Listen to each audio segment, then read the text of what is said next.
My name is Alex. I'm 28. I work remotely as a software developer. Last October, I moved into the cheapest one-bedroom apartment I could find on the east side of the city. The rent was low because the building was old.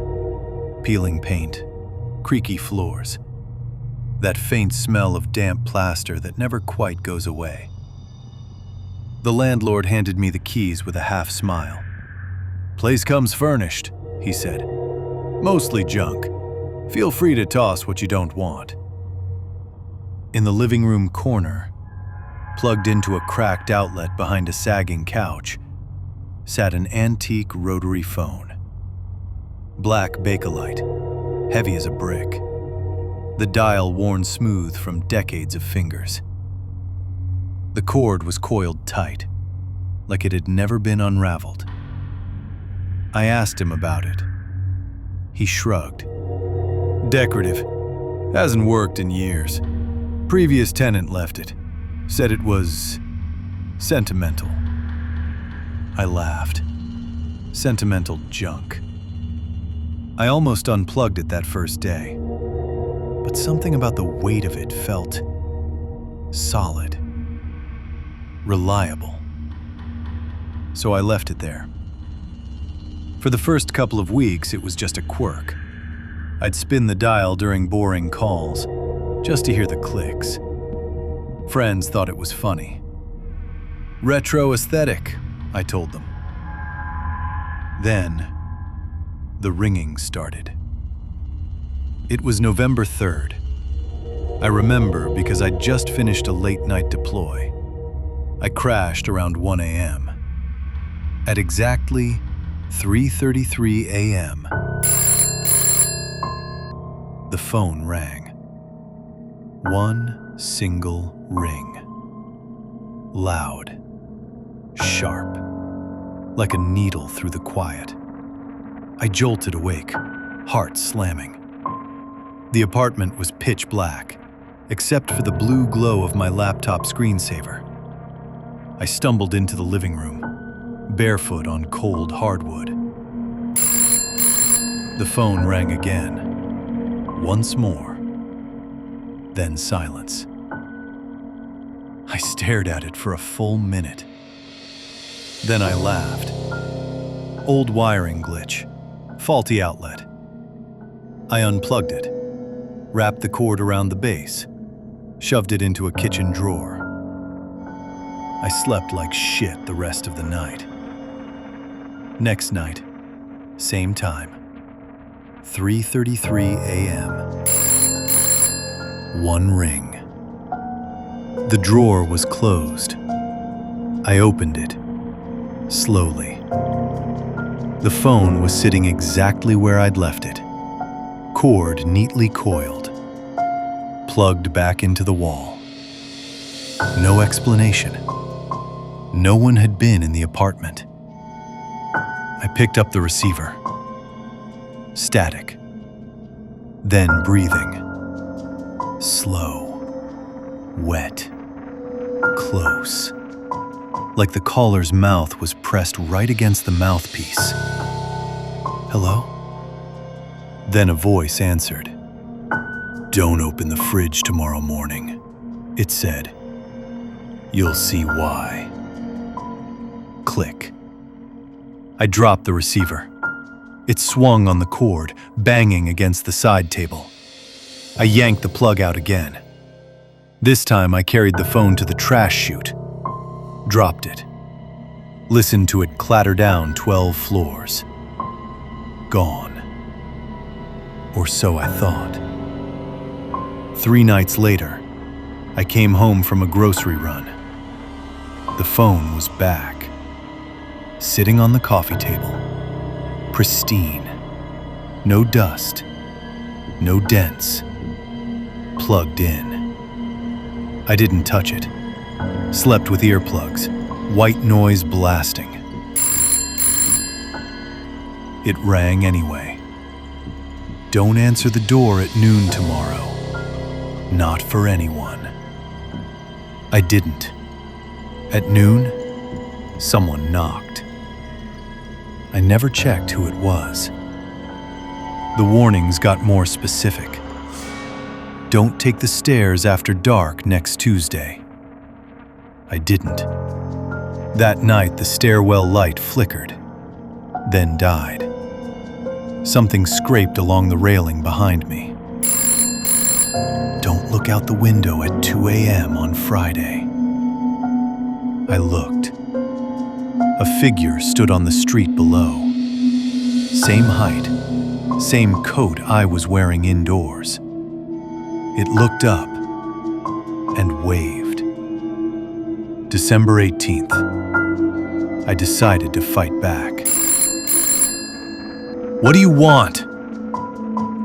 Then screaming.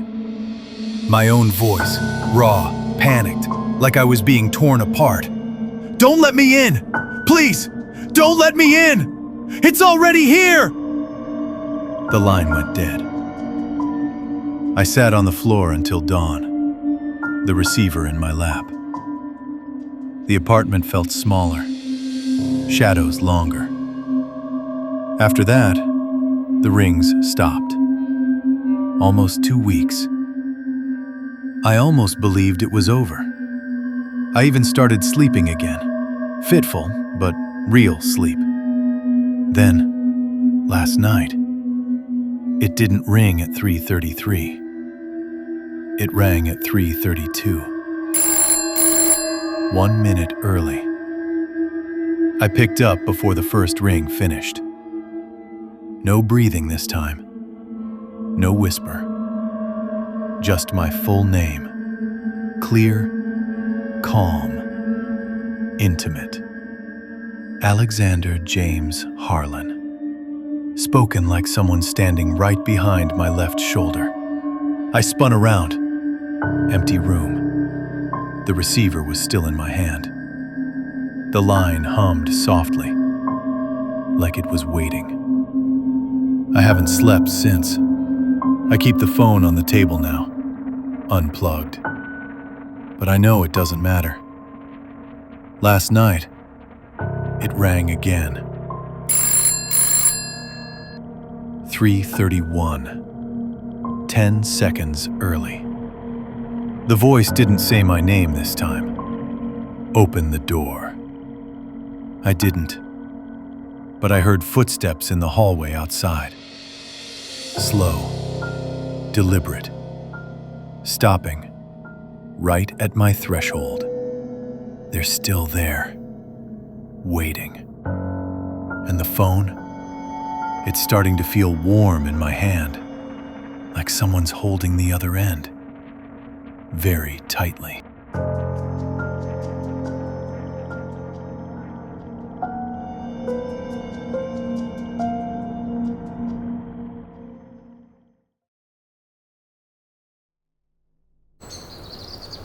My name is Sarah, 32, graphic designer, single.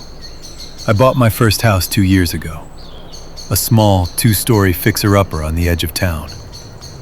It needed work. Cracked plaster, an outdated kitchen, an attic full of the previous owner's forgotten boxes. But the price was right, and the quiet street felt like a fresh start after a messy breakup. The realtor mentioned the attic once. "Some old stuff up there," she said. "Nothing valuable. Feel free to clear it out." I didn't get around to it right away. Life got busy. Deadlines, new clients, painting walls until my hands ached. It was early spring when I finally climbed the pull-down stairs. Dust motes danced in the flashlight beam. Cardboard boxes everywhere, labeled in faded marker. Christmas, books, misc. In the far corner, half buried under insulation batting, sat a small wooden music box, about the size of a hardcover book. Dark cherry finish, brass latch, a tiny crank on the side. No visible maker's mark. I wiped it clean with my sleeve. It looked antique, but well preserved. I wound the crank once, just a test. A tinkling lullaby drifted out. Simple, haunting, like something a mother might hum to a child at bedtime. The notes were clear, almost too clear for something that old. I let it play through once, then it stopped. The mechanism clicked softly, as if sighing. I smiled. Cute find. I carried it downstairs, set it on the living room mantel. Figured I'd keep it as decor. That first night, I wound it again before bed. Same lullaby. Perfect. I fell asleep listening to the last few notes fade.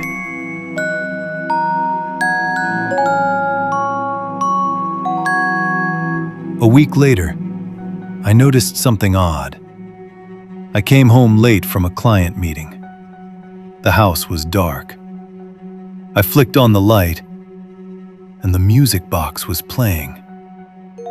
Softly, without being wound. I froze in the doorway. The crank hadn't moved. The lid was still closed.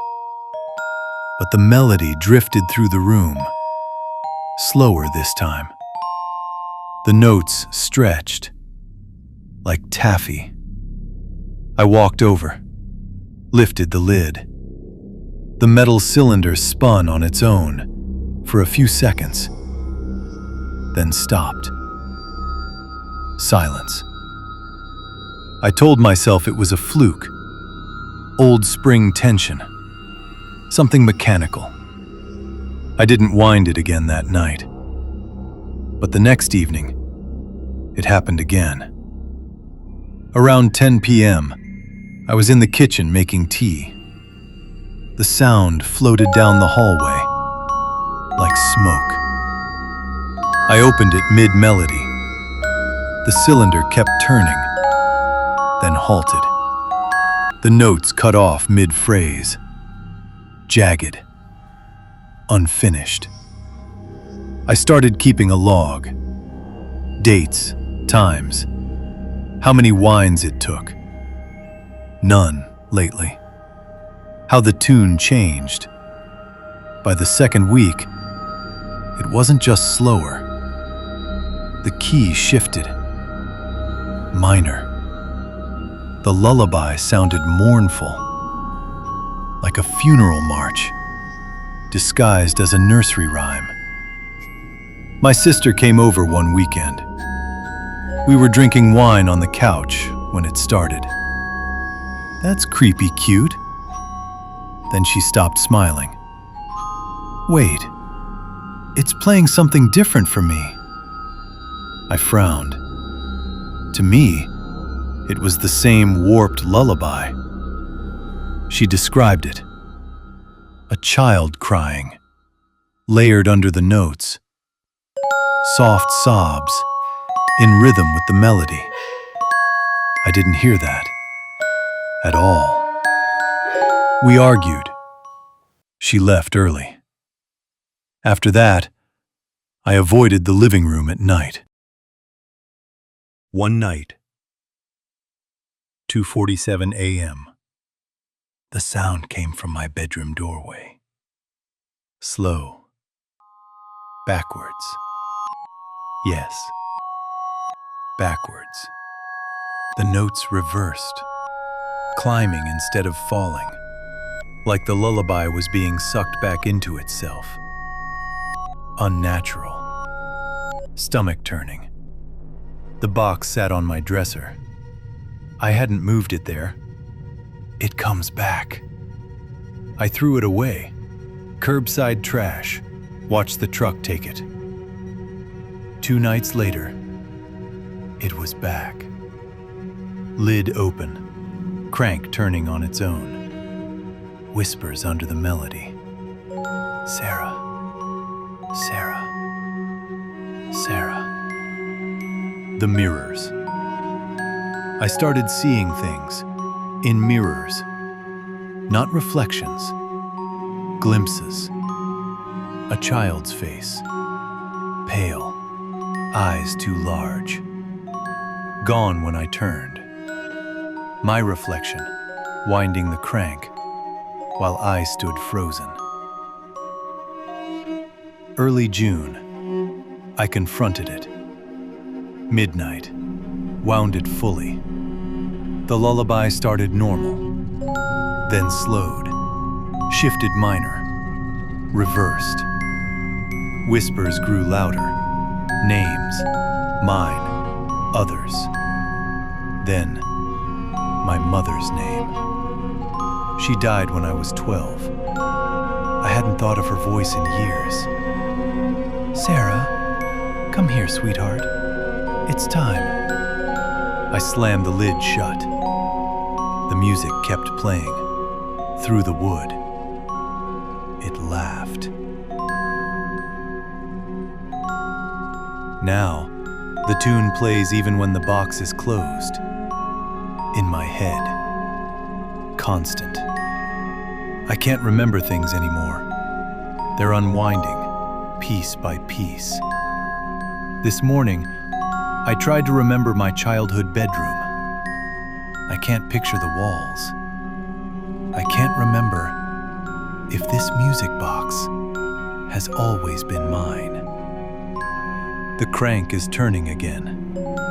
Right now, I can hear it from the other room. And the whispers, "It's almost done."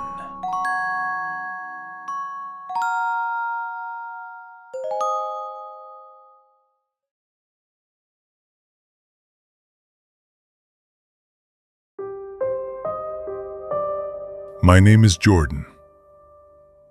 I'm 32, a freelance photographer, scraping by on stock images and the occasional wedding gig. Last spring, I hit a dry spell. Bills piling up, camera gear losing value faster than my confidence. That's when I wandered into Old Mill Antiques, a dusty hole in the wall on the edge of town. Shelves crammed with forgotten junk, cracked vases, yellowed books, brass lamps that hadn't lit a room since the Depression. In the back corner, under a flickering fluorescent, sat a Polaroid SX70. Vintage, 70s maybe. Leather bellows folded tight, chrome dulled by time. $15, the owner rasped. Film's extra. It works. Barely. I haggled him down to 10. That night, I loaded a pack of expired film, snapped a test shot of my cat asleep on the windowsill. The slow bloom of the image. It felt magical, like holding someone else's memory. For a week, it was my obsession. Then the camera started deciding for itself. Thursday afternoon, camera on the kitchen table. I was in the bedroom. I froze.